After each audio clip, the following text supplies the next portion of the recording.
नमस्कार, मी अनुश्री करंदीकर. महाराष्ट्र कॉलिंगमध्ये तुमचं सगळ्यांचं स्वागत.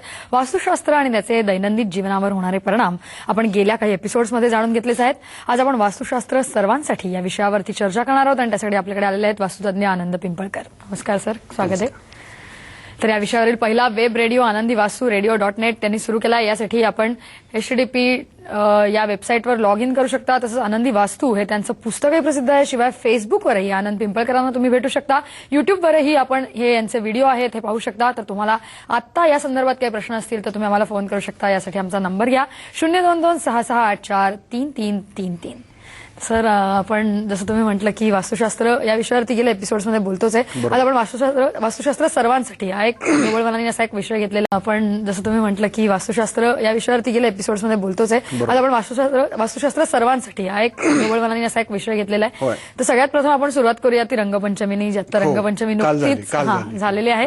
तर मग रंगपंचमी झालेली आहे, तर मग रंगपंचमीतल्या रंगांचा आणि वास्तूचा संबंध साधारण कशा प्रकारे येऊ शकतो? म्हणजे काळानुरूप त्या सणानुरूप तो अगदी छान सुंदर प्रश्न विचारलायस. मुळामध्ये रंगाचा मानवी जीवनावर फार मोठा परिणाम होत असतो. म्हणून पहा की काही हिरव्या साडीमधली स्त्री लक्ष्मीसारखी दिसते किंवा भगवे कपडे घातलेला माणूस थोडासा त्याला नमस्कार करावा असं वाटतं किंवा त्याच्यामध्ये आपोआपच विरक्तीचे भाव दिसू लागतात. तसं प्रत्येक रंगाचं एक विशेषत्व आहे आणि त्या रंगाचा मानवी जीवनावरती परिणाम होत असतो. आता मला सांग, कधी कधी तुला एखादा ड्रेस खूप छान दिसतो आणि कधी कधी अगदी तो ड्रेस घातल्यानंतर डल वाटतं. म्हणजे मी नेहमी माझ्याकडे येणाऱ्या लोकांना सांगतो की ज्यावेळेस तुम्हाला खूप नैराश्य वाटेल, कंटाळवाणं वाटेल, त्यावेळेस तुम्ही तुमच्या आवडीचा ड्रेस, आवडीचा रंग अंगावरती परिधान करा आणि एक चक्कर मारून या, खूप आनंद वाटेल. कित्येक वेळा जशी ही मनाची स्थिती असते तशी घराला पण मरगळ येते बरं का. आणि घर मरगळायला लागलं की घरामध्ये आळशीपणा, कटकट, चिडचिड, एकमेकांमध्ये मन न रमणं, अशा गोष्टी चालू होतात. हे त्याचे सिम्पटम्स असतात. मग अशा वेळेस काय करायचं माहिती का, वर्षानुवर्ष आपण घराला एकच रंग लावलेला असतो, मग तो रंग बदलून बघावा. आणि जर तेही शक्य नसेल, कारण एवढं मोठं घर असेल आणि खूप घरात साहित्य असेल आणि आता रंग कसा द्यायचा, तर एक पडदे असतात ना घरामध्ये, ते आपल्या आवडीचे पडदे टाकून बघायचे. मानवी जीवनावरती रंगाचा अफलातून परिणाम होतो. याच्यावरती परदेशामध्ये खूप चांगलं संशोधन चालू आहे. त्याला कलर थेरपी किंवा कलरलॉजी असंही म्हटलं गेलं. आपण तुम्ही असं म्हणताय की रंग लावायचे वेगवेगळे, घरांना वेगळ्या भिंतीला वेगळे रंग लावले, जर का राशीनुसार रंग वेगवेगळे लावायचे किंवा कधी असे तुम्ही वेगळे रंग मरगळ जाण्यासाठी म्हणा किंवा एक एन्थुसियाझम येण्यासाठी असं लावले तर मग ते घर खूपच कलरफुल होईल असं नाही का वाटत आहे? मग अशा वेळेला काय करायचं? आपल्याला सगळ्याला आता समजा आता तुझा एक रास आहे आणि तुझ्या राशीचा रंग समजा निळा आहे, तर अख्ख्या घराला निळा भडक रंग द्यायची गरज नाही ना. आपण पडदा टाकू शकतो किंवा आपण एकाच भिंतीला तो रंग लावू शकतो, म्हणजे तो आवडता. जसं तो तर राशीचं म्हटलं, म्हणजे ग्रहांचा मानवी जीवनावरती परिणाम होतो. आणि ग्रहांचे एक विशिष्ट रंग आहेत. जसं की आता प्रत्येक राशीचं मी सांगतो बरं का. आता मेष राशीची व्यक्ती असेल तर त्यांनी त्यांच्या घरामध्ये त्यांची एखादी भिंत, किमान बेडरूम असेल त्याचं, तर त्या बेडरूमची एखादी भिंत ही ऑरेंज कलरमध्ये करून घ्यावी. वृषभ असेल तर त्यांनी निळ्या रंगाची करावी. मिथुन असेल तर लाईट ऑलिव्ह ग्रीन करावी. कर्क मॉर्निंग ग्लोरी सारखा रंग असावा. सिंह असेल तर उगवत्या सूर्याचा जो असतो तशा पद्धतीचा थोडा डार्क कलर, पिवळसर डार्क असावा. कन्या असेल तर पुन्हा हिरवा रंग वापरावा. तुळ रास असेल तर लाईट ब्ल्यू कलर किंवा डार्क ब्ल्यू एकाच भिंतीला वापरावा. वृश्चिक असेल तर ऑरेंज कलर वापरावा. धनु असेल तर लेमन येलो कलर वापरावा. मकर राशींच्या मंडळींनी डार्क ब्ल्यू कलर वापरावा. कुंभेच्या मंडळींनी ग्रे कलर वापरावा आणि मीनेच्या मंडळींनी पिवळा रंग वापरावा. पण हे अख्ख्या घराला न देता त्या राशीच्या व्यक्ती ज्या रूम मध्ये राहतो त्या रूम मध्ये एकाच भिंतीला द्यावा, म्हणजे ते रसाचं गुराळ वाटणार नाही. बरोबर, नक्कीच. सर, आपण या विषयावरती चर्चा करूया. आपण पहिला फोन घेऊया. श्रद्धा आहेत आपल्यासोबत सध्या मुंबईवरनं. बोला श्रद्धा, तुमचा प्रश्न विचारा. Hello ma'am. नमस्ते. नमस्कार. माझा प्रश्न असा आहे की आमची स्वतःची वास्तू कधी होईल? तुमची रास कोणती आहे मला सांगा. माझं नाव श्रद्धा आहे. माझी रास सिंह आहे. सिंह रास आहे? हो. बर. श्रद्धा ताईंची रास सिंह आहे आणि सिंह राशीची साडेसती 15/11/2011 संपलेली आहे, म्हणजे संपली. पण वक्री साडेसती नावाचा एक काहीसा भाग आहे, तो 16 मेच्या आसपास त्यांचा संपतोय, उद्याच्या 16 मे 2012. आता राशीनुसार जर बघायला गेलं तर सिंह राशींच्या बऱ्याचशा मंडळींना प्रॉपर्टी घेण्याचे योग सुरू आहे. अच्छा. आणि ज्यांच्या डोक्यात असे विचार येतात म्हणजे नक्कीच त्यांची प्रॉपर्टी होणार आहे. म्हणजे माझ्या माहितीप्रमाणे 16 मे पासून ते साधारणपणे डिसेंबर किंवा जानेवारी 2013च्या आत यांचं स्वतःचं घर होईल आणि त्यांच्या नावाच्या आणि आवाजाच्या स्पंदनानुसार, आवाजाचं सुद्धा स्वरोदय शास्त्र आहे बरं का. अच्छा. त्यांचा जो आपण आता आवाज ऐकला त्या आवाजानुसार मला असं वाटतंय की 16 मे नंतर साधारणपणे जानेवारी 2013च्या आत यांचं स्वतःचं घर होईल आणि ते फ्लॅट स्वरूपामध्ये होईल. बरोबर. म्हणजे ते बैठा बंगलो किंवा रो हाऊस वगैरे होणार नाही तर फ्लॅट स्वरूपामध्ये होईल. अच्छा. तर श्रद्धाताईंना झाल्यानंतर जरूर आम्हाला एक नक्की. पेढा पाठवून द्यावा. हो बरोबर आहे. सर, आपण रंगपंचमीबद्दल बोललो, तुम्ही रंगही सांगितले राशीनुसार. आता रंगपंचमी झालेली आहे, पुढचा येणारा आपला मोठा सण आहे गुढीपाडवा आहे. 23 मार्चला गुढीपाडवा आहे. बरोबर. तर मग गुढीपाडव्याच्या निमित्ताने नवीन वर्ष सुरू होत आहे आपलं, तर मग त्या निमित्ताने काय सांगाल तुम्ही गुढी उभारणं या संदर्भात म्हणा किंवा असे? आता पहा की आपल्याकडे नवीन वर्ष म्हणजे 31 डिसेंबर. काय दारू पितात, काय म्हणणं, काय खातात, त्या दिवशी किती बळी जातात कोंबड्या बकरे माहित नाही. पण मुळामध्ये आपल्या धर्म परंपरेनुसार गुढीपाडवा हा आपल्या नवीन वर्षाचा नवीन संवत्सर आरंभ आहे. नंदनवन नाम संवत्सर आता चालू होईल.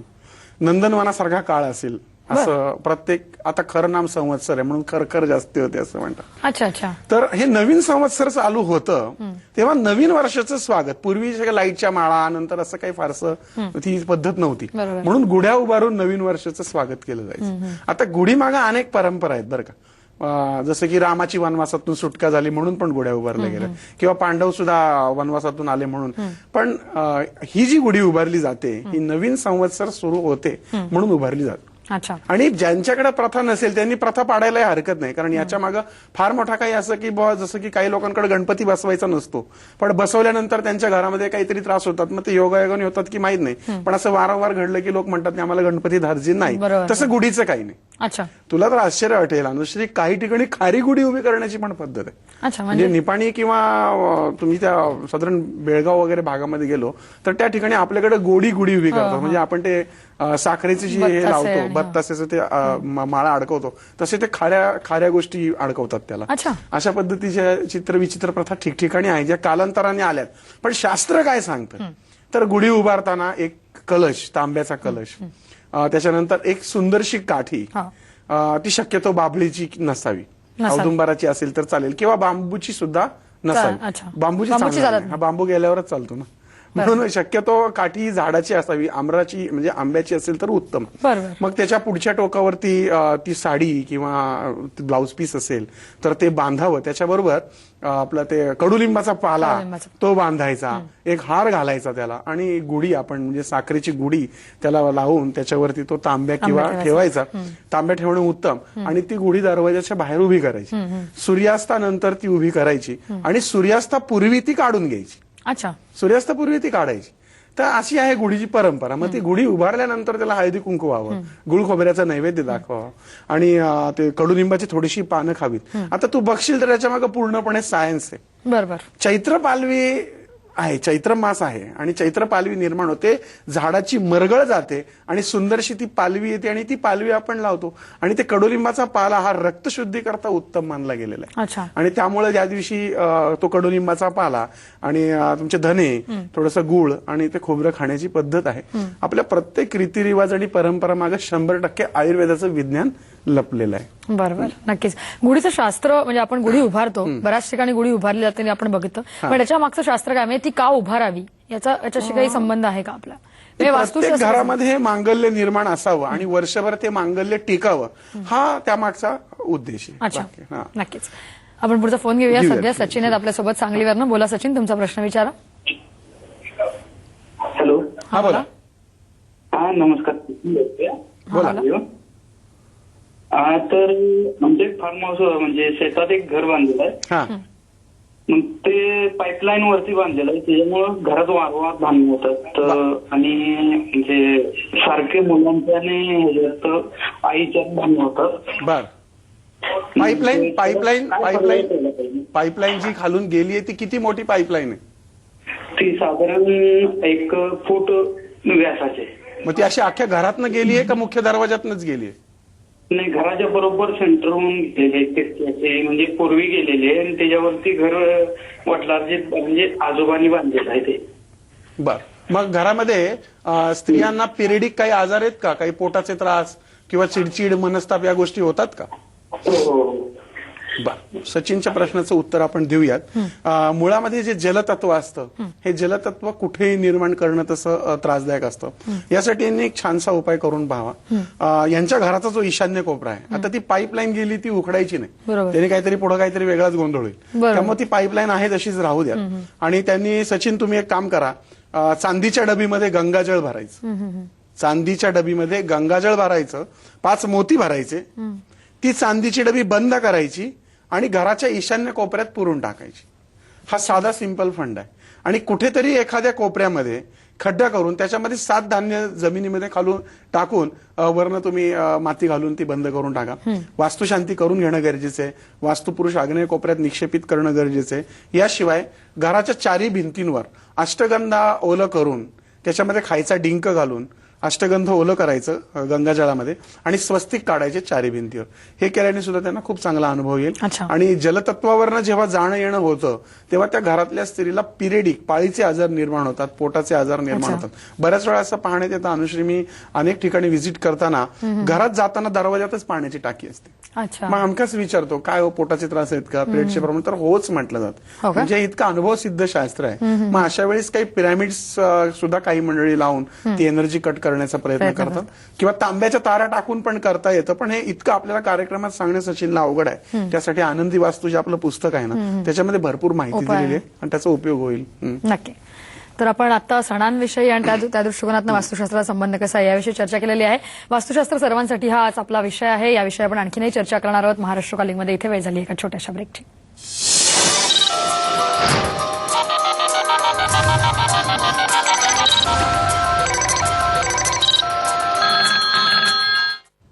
ब्रेकनंतर महाराष्ट्र कॉलिंगमध्ये तुमचं सगळ्यांचं पुन्हा एकदा स्वागत. वास्तुशास्त्र सर्वांसाठी या विषयावरती आपण आज चर्चा करतोय. या संदर्भात तुम्हाला काही प्रश्न असतील, काही शंका असतील तर तुम्ही आम्हाला फोन करू शकता. त्यासाठी आमचा नंबर माहिती आहे तुम्हाला, 02266843333 हा आपला नंबर आहे. सर, आपण चर्चा करणार आहोत त्यापूर्वी आपण फोन घेऊया. आपल्यासोबत रमेश आहेत. बोला, तुमचा प्रश्न विचारा. किचन रूम दक्षिण दिशेलाच का असावी? काय म्हटलं पुन्हा एकदा सांगा. किचन रूम दक्षिण दिशेलाच असावी का, असं का असतं काय? दक्षिण दिशेला नसावी, किचन रूम ही आग्नेय दिशेला असावी. पूर्वेला तोंड केल्यानंतर उजव्या हाताची जी दिशा असते त्याला आग्नेय दिशा म्हणतात.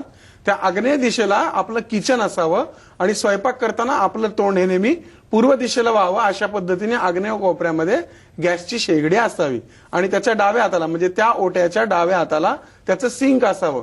आणि गॅसचा जो हा कट्टा आहे हा काळा नसावा, त्याच्याऐवजी तो हिरवा असावा. दक्षिणेला असावा असं नाही, तो आग्नेयला असावा. नक्कीच. आपण गुढीपाडव्याबद्दल बोललो होतो सर, तर मग गुढीवरनं काय उपाय आहेत, काय सांगता येतील आपल्याला, तोडगी असे काय सांगता येतील? उपाय किंवा त्या गुढीपासून काय फायदा?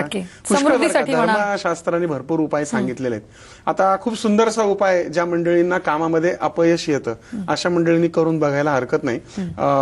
ती जी गुढी उभारलेली आहे, गुढी उभारल्यानंतर संध्याकाळच्या वेळेस तिला पुन्हा नैवेद्य दाखवून हात जोडून एकतर आपली प्रार्थना तिला सांगावी की या वर्षामध्ये हा माझा संकल्प आहे आणि तो माझा संकल्प पूर्ण व्हावा. निश्चित तो पूर्ण होईल. हा एक उपाय करून पहा. त्या व्यतिरिक्त गुढी खाली उतरवल्यानंतर ते जे वस्त्र आहे ते वस्त्र एखाद्या सवाष्ण स्त्रीला सौभाग्य अलंकारासहित दान करावं.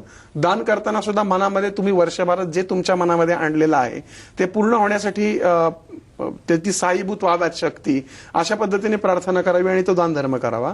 त्याशिवाय तो जो कळस ठेवलेला आहे किंवा त्याच्यावरती जो तुम्ही पेला घातलेला आहे तो पेला जेव्हा आपण बाहेर काढाल तेव्हा त्याच्यामध्ये आपली इच्छा जर आपण बोललात, जी काही इच्छा असेल ते बोलून तो तुम्ही नदीमध्ये प्रवाही केला किंवा तुमच्याकडे समुद्र असेल तर समुद्रात किंवा तळ्यामध्ये जर तो सोडून दिला तर ती प्रार्थना तुम्हाला करता येईल. त्याशिवाय ज्यांना आरोग्याचे त्रास वारंवार होतात अशा मंडळींनी तो जो पाला आहे म्हणजे कडुलिंबाचा पाला हा जपून ठेवावा, म्हणजे तो सुकवावा, त्याचं छोटंसं चूर्ण करावं. जेव्हा आपल्याला आरोग्याचा त्रास वाटेल तेव्हा एक चमचाभर चूर्ण मधाबरोबर घ्यायला काही हरकत नाही. असे अनेक उपाय आहेत गुढी संदर्भातले, आपण ते करू शकता. त्याचा निश्चित आपल्याला उपयोग होईल. आणि मला अनुश्री हे म्हणायचे की या उपायांमुळे फार नुकसान होणार नाही, याच्यामुळे काय हानी होणार नाही आणि दानधर्मच होणार आहे, चांगल्या गोष्टी होणार आहेत, तर करायला काही हरकत नाही.